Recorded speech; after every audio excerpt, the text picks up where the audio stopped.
Hello बच्चों, the question says that an electric dipole is held in a uniform electric field so that the net force acting on it is zero.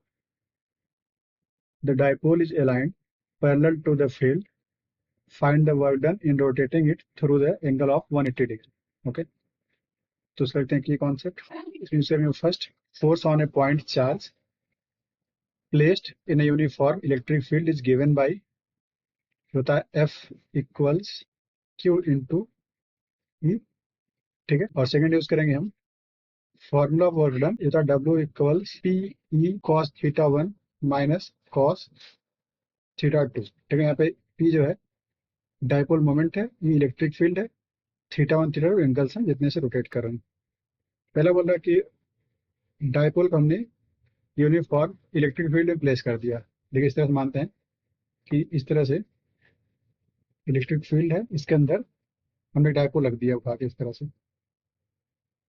ये वाला plus Q है और ये वाला मानते हैं माइनस क्यू. ठीक है, तो लिखते हैं फोर्स ऑन प्लस क्यू, तो ये बन जाएगा F इक्वल्स क्यू इंटू ई. ये फोर्स होगा इधर इलेक्ट्रिक फील्ड के डायरेक्शन में.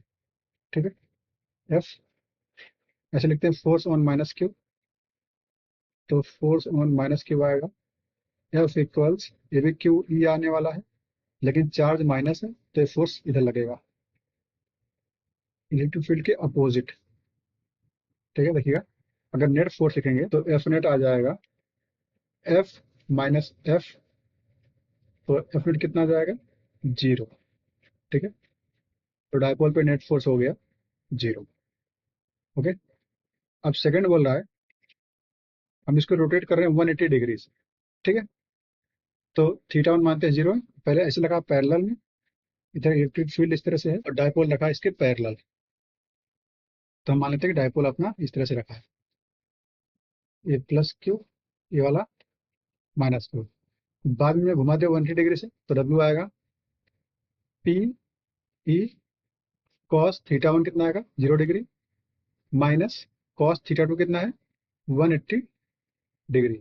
ठीक है, तो W आएगा पी ई, यहाँ पे 1 आएगा कॉस 0, यहाँ minus minus 1, cos unity minus 1 होता है. ठीक है, तो W आ जाएगा 2P.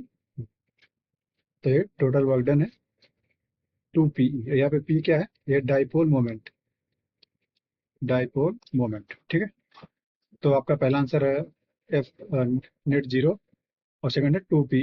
Hope you understood it well. All the best.